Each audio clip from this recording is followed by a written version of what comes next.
नमस्कार, मैं हूं आपके साथ गौरव राजेंद्र। बुलेटिन की शुरुआत करते हैं। जिला लोक संपर्क एवं कष्ट निवारण समिति की बैठक में मुख्यमंत्री नायब सिंह सैनी एक्शन मोड में नजर आए।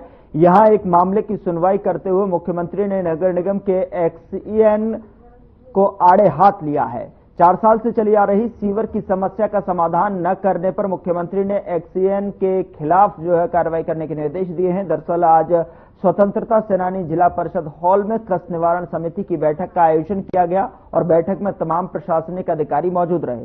इस बैठक में 19 एजेंडे रखे गए, तो वहीं इसमें एक शिकायत बेगमपुर खटोला के सीवर ओवरफ्लो को थी। पिछले 4 साल से बेगमपुर और खटोला का सीवर ओवरफ्लो हो रहा था। समस्या के लिए लोगों ने कई बार नगर निगम अधिकारियों को कहा, लेकिन कोई सुनवाई नहीं हुई। इस पर मुख्यमंत्री ने संज्ञान लेते हुए संबंधित एक्सईएन पर कार्रवाई करने के निर्देश दिए।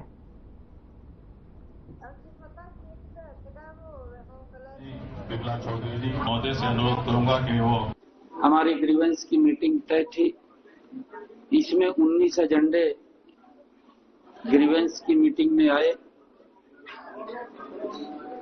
लेजर वैली पार्क के सुदृढ़ीकरण के लिए पूर्व का एजेंडा था, उसके ऊपर चर्चा हुई और गांव बेगमपुरा खटोला में सीवरेज ओवरफ्लो का विषय था, उसको तुरंत कार्रवाई करके ठीक कराने के आदेश उसके अंदर दिए गए हैं। समस्या ही है और हमने उसके अंदर अधिकारी ने जो ठीक कार्रवाई नहीं करी, उसके अंदर उन्होंने कोताही बरती है। हमने कहा है कि उसके खिलाफ भी कार्रवाई हो, क्योंकि लोग आजकल काम चाहते हैं और सरकार ये काम करने के लिए कटिबद्ध है। हमारी जिम्मेवारी है, हमारी उतनी पब्लिक के प्रति जिम्मेवारी बनती है। हमने कार्रवाई करने के लिए भी कहा है। कादरपुर में एक शिकायत में बुजुर्ग की अवैध कब्जे का मामला था। इस मामले में भी हमने डीसी को इस बात के लिए कहा, उपायुक्त महोदय के, कि आप इसमें स्वयं जाकर के दोनों को बुला करके उस बुजुर्ग को न्याय दिलवाएं और दोषी के खिलाफ एफआईआर दर्ज करके कार्रवाई करें। महाजन सेवक हरियाणा बीजेपी ने ट्वीट कर कहा कि गुरुग्राम के सिविल लाइंस स्थित स्वतंत्रता सेनानी जिला परिषद हॉल में मुख्यमंत्री नायब सिंह सैनी की अध्यक्षता में जिला लोक संपर्क एवं कष्ट निवारण समिति की बैठक में जन समस्याओं की सुनवाई कर संबंधित अधिकारियों को आवश्यक दिशा निर्देश दिए गए। बैठक में कुल 19 परिवाद रखे गए थे, जिनमें से 18 का समाधान किया गया। अधिकारियों को निर्देश दिए गए कि हमारी जवाबदेही जनता के प्रति है और समस्याओं का सक्रियता से समाधान करें। और बैठक में उद्योग एवं वाणिज्य मंत्री राव नरबीर पटौदी की विधायक बिमला चौधरी, सोहना के विधायक तेजपाल तनवार और गुरुग्राम के विधायक मुकेश शर्मा मौजूद रहे।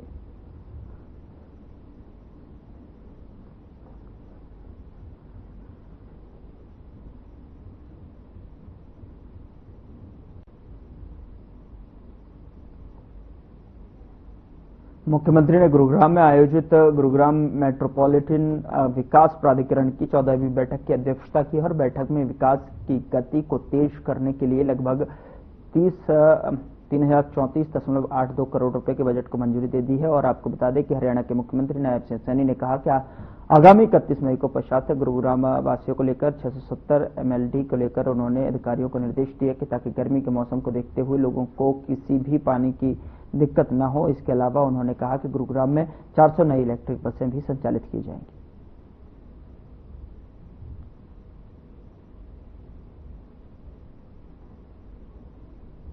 कल एक बड़ा दुर्घटना हुई है और जिस प्रकार से हमारे सैलानियों पर एक कायरतापूर्ण हमला किया, वो दुर्भाग्यपूर्ण है और उसमें काफी जान की हानि हुई है। उन सब दिवंगत आत्माओं की शांति के लिए 2 मिनट का मौन रखा गया है और परिवार को जो दुख हुआ है, हमारी सरकार पूर्ण रूप से परिवार के साथ है और जिन लोगों ने इस कायरतापूर्ण घटना को अंजाम दिया है उनके खिलाफ सख्त कार्रवाई होगी, क्योंकि ये पहले से ही हमारी ग्रीवेंस की मीटिंग तय थी। इसमें 19 एजेंडे ग्रीवेंस की मीटिंग में आए। लेजर वैली पार्क के सुदृढ़ीकरण के लिए पूर्व का एजेंडा था, उसके ऊपर चर्चा हुई और गांव बेगमपुरा खटोला में सीवरेज ओवरफ्लो का विषय था, उसको तुरंत कार्रवाई करके ठीक कराने के आदेश उसके अंदर दिए गए हैं। हरियाणा के मुख्यमंत्री नायब सिंह सैनी ने रेवाड़ी सेक्टर 18 स्थित फ्लाइट लेफ्टिनेंट सिद्धार्थ यादव के निवास पहुंचकर शोक व्यक्त किया और मुख्यमंत्री ने दिवंगत आत्मा की शांति हेतु ईश्वर से प्रार्थना की और शोक संतप्त परिजनों को ढांढस बंधाते हुए हर संभव सहयोग दिए जाने का आश्वासन दिया।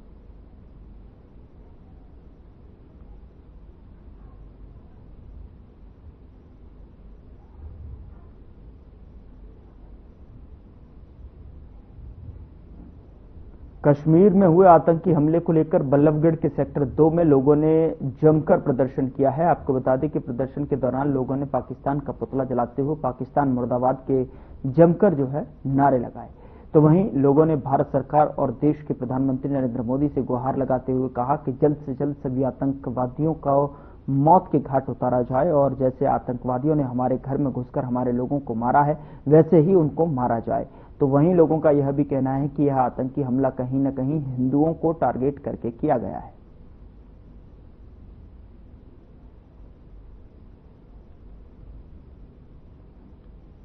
कल जो पहलगाम में आतंकवादियों ने पाकिस्तान से जो आतंकवादी भेजे थे अपने और पाकिस्तान समर्थित आतंकवादी थे, वो सबको पता ही है।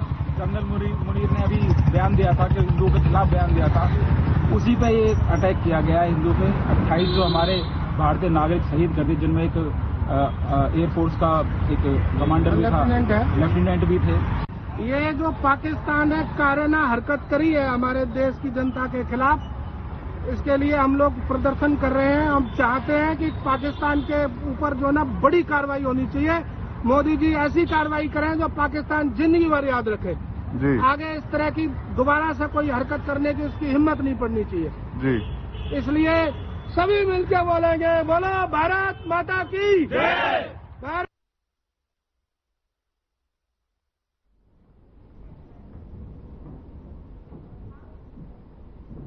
जम्मू कश्मीर के पहलगाम में हुए आतंकी हमले के बाद पूरे देश में विरोध प्रदर्शन जारी है। इसी कड़ी में रादौर में भी हिंदू संघर्ष समिति के बैनर तले लोगों ने सड़कों पर उतरकर पाकिस्तान के खिलाफ नारेबाजी की। तो वहीं केंद्र सरकार के इस हमले में शामिल आतंकियों और उनके मददगारों के खिलाफ सख्त कार्रवाई की मांग की है। इस हृदय विदारक घटना के संबंध में स्थानीय दुकानदारों ने भी 2 घंटे बाजार बंद कर समिति के इस विरोध प्रदर्शन का समर्थन किया। विरोध प्रदर्शन करते हुए स्थानीय लोग एसडीएम कार्यालय पहुंचे और प्रधानमंत्री के नाम एक ज्ञापन एसडीएम रादौर नरेंद्र कुमार को सौंपा है।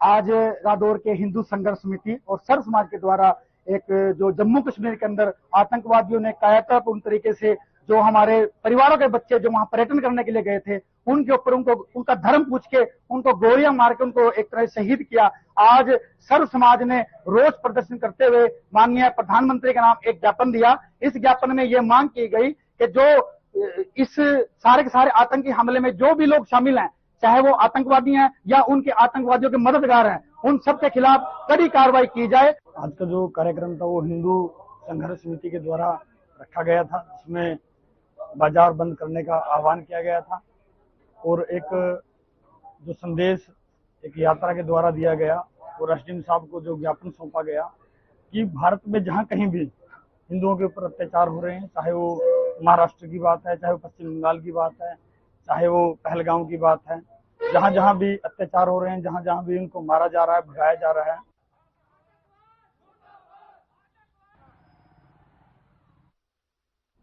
फरीदाबाद में गौरक्षा बजरंग फोर्स के राष्ट्रीय अध्यक्ष और नूह हिंसा के आरोपी बिट्टू बजरंगी ने अपनी टीम के साथ जम्मू कश्मीर के पहलगाम में हुए पर्यटकों पर आतंकी हमले की कड़ी निंदा करते हुए विरोध प्रदर्शन किया है। वहीं पाकिस्तान पर आतंकियों द्वारा कायराना हरकत कराए जाने का आरोप लगाते हुए उन्होंने कहा कि यह पाकिस्तान की हरकत है, जिसने आतंकियों से जम्मू कश्मीर के पहलगाम में पर्यटकों का जो है हमला करवाया है और वहां पर जो है धर्म पूछकर पर्यटकों की जो है मौत के घाट उतार दिया गया, जिसकी वजह से इसकी कड़ी निंदा करते हैं और सरकार से मांग करते हैं कि पाकिस्तान को इसका जवाब जरूर दिया जाए और जो है ईंट का जवाब पत्थर से देगा।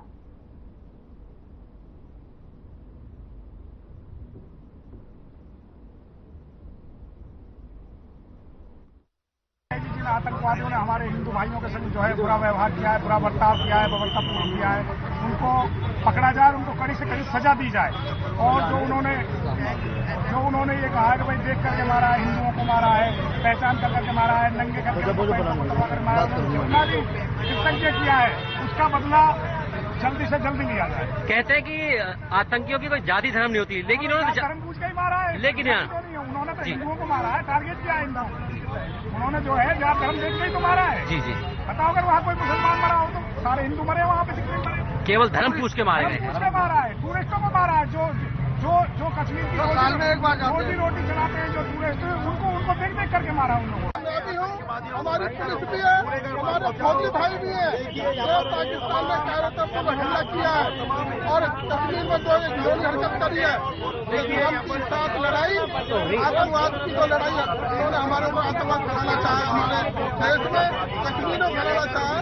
यह आतंकवादी हमले के साथ साथ हिंदू समाज पर भी हमला है, 2 बार सीख लें। जम्मू कश्मीर के पहलगाम में आतंकी हमले को लेकर हिंदू जागरण मंच और समस्त सनातनी समाज के लोगों ने विरोध प्रदर्शन किया और इस दौरान उन्होंने जिहादी, आतंकवादी और पाकिस्तान मुर्दाबाद के नारे भी लगाए और वहीं लोगों ने राष्ट्रपति के नाम ज्ञापन लिखकर उपायुक्त को सौंपा। बता दें कि साथ ही जिले में रह रहे रोहिंग्याओं को भगाने के लिए भी जो है मांग की है। आपको बता दें कि पहलगाम में हुए आतंकी हमले को लेकर पूरे देश में आक्रोश है और जगह जगह पर पाकिस्तान के खिलाफ विरोध प्रदर्शन कर रहे हैं।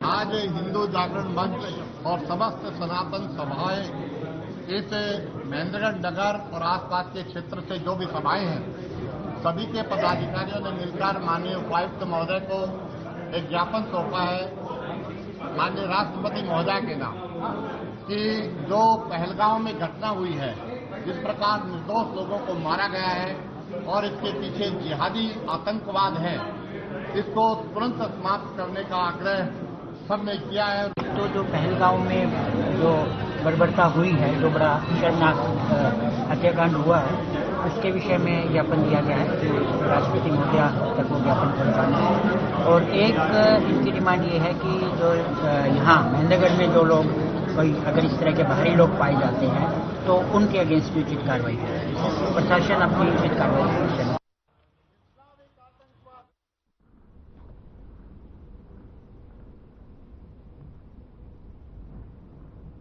जुलाना थाना क्षेत्र के गांव में नाबालिग लड़की से दुष्कर्म करने का मामला सामने आया है। आपको बता दें कि लड़की के पिता ने पुलिस को शिकायत दर्ज करते हुए बताया कि उसकी 17 वर्षीय बेटी घर पर अकेली थी, जो कि गांव का एक युवक शाम के समय जो है घर में घुसकर बेटी को सुनसान जगह उठाकर ले गया और दुष्कर्म किया। जब बेटी की तलाश होने लगी तो युवती एक तालाब के किनारे बेहोश हालत में पड़ी मिली। जब बेटी होश में आई तो परिवार को उससे सारी जो है बात बताई और आपको बता दें कि पुलिस ने युवक के खिलाफ पॉक्सो एक्ट के साथ जो है कई धाराओं में मामला दर्ज कर छानबीन शुरू कर दी है।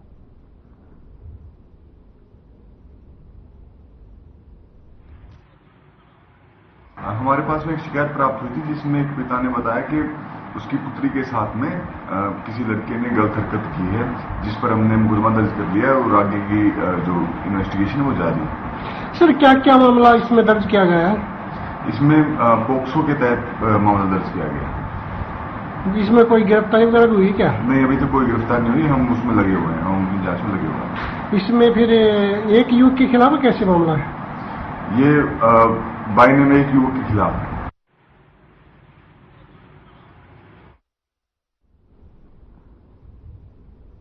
मुख्य चिकित्सा अधिकारी डॉक्टर अशोक कुमार ने महेंद्रगढ़ नागरिक अस्पताल का औचक निरीक्षण किया और इस दौरान नागरिक अस्पताल में जो भी कमियां पाई गईं उन कमियों को तुरंत दूर करने के लिए उन्होंने प्रवर चिकित्सा अधिकारी को आदेश दिए हैं। तो वहीं आपको बता दें कि महेंद्रगढ़ नागरिक अस्पताल में काफी समय से भवन की समस्या चल रही है। जगह की कमी के अभाव में मरीजों को भारी परेशानियों का सामना करना पड़ रहा है।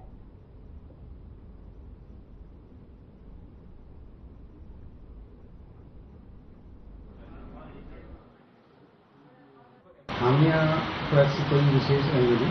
आपको ये नई बिल्डिंग बन रही है हमारी और वो अभी उसके बजट के कुछ कॉन्स्टेंट्स हैं जिसकी वजह से बिल्डिंग रुक गई है और यहाँ पर थोड़ी जिस तरह का पेशेंट का लोड है, जगह का थोड़ा सा कंजेशन हो रहा था। कस्टमर्स और डॉक्टर जयप्रकाश ने यहाँ ज्वाइन किया है, तो ये क्वालिटी के नेशनल लेवल के असेसर हैं, तो क्वालिटी के बारे में ये अच्छा जानते हैं। तो ये यहाँ की सुविधाएँ कुछ इस तरीके से बनाना चाहते थे कि यहाँ पर सभी को अच्छी तरह से स्वास्थ्य सेवाएं मिल सकें।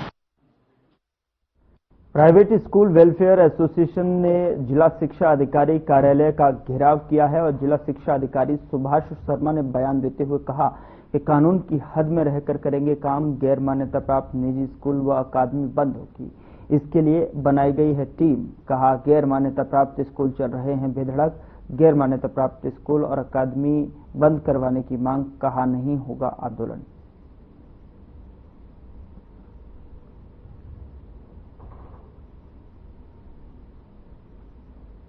देखो, private school welfare association Haryana प्रदेश में एक मुहिम चला रखी है।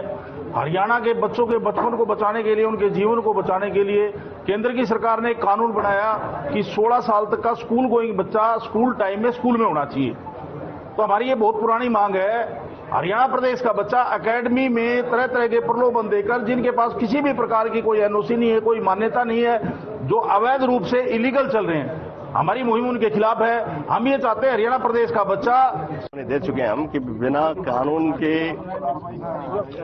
हिसाब से जो मान्य है वो मान्य है और गैर कानूनी काम है तो वो गैर कानूनी ही है, वो टॉलरेट नहीं होगा किसी हालत में। अगर स्कूल की मान्यता है तो अपना रिकॉर्ड पेश करे, जहां तक की मान्यता वहां तक के बच्चों को बिठाए। अगर मान्यता 8वीं तक की है तो 8वीं के बच्चे बैठे। कुछ स्कूलों में अभी मेरे पास शिकायतें आ रही हैं कि मान्यता 8वीं की है, बच्चे 12वीं तक के बैठे हैं।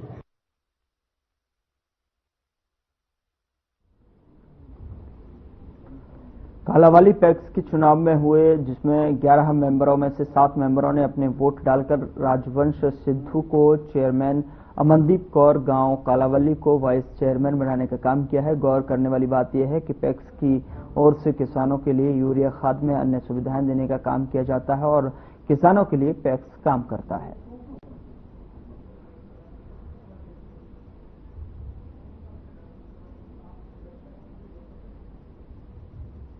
विकास कार्य जैसे कि आपको पता है पैक्स किसानों के लिए होता है, किसानों के लिए डीएपी यूरिया प्रोवाइड करना। हालांकि हरियाणा सरकार बहुत अच्छा काम कर रही है। समय पे अभी इन्होंने सिस्टम कर दिया है कि ताकि किसानों को मंडियों में भटकना ना पड़े और वहां पे जहां पे सेल्स पॉइंट बने हुए हैं वहां पे डीएपी यूरिया प्रोवाइड की जाए। इसके लिए माननीय मुख्यमंत्री श्री नायब सिंह सैनी जी ने पिछले दिनों बताया भी था, ताकि जो डीएपी यूरिया है वो पंजीकरण के आधार पर दी जाएगी, ताकि कालाबाजारी ना हो, जो कि स्टॉक करके रख लेते हैं वो ना रख सके।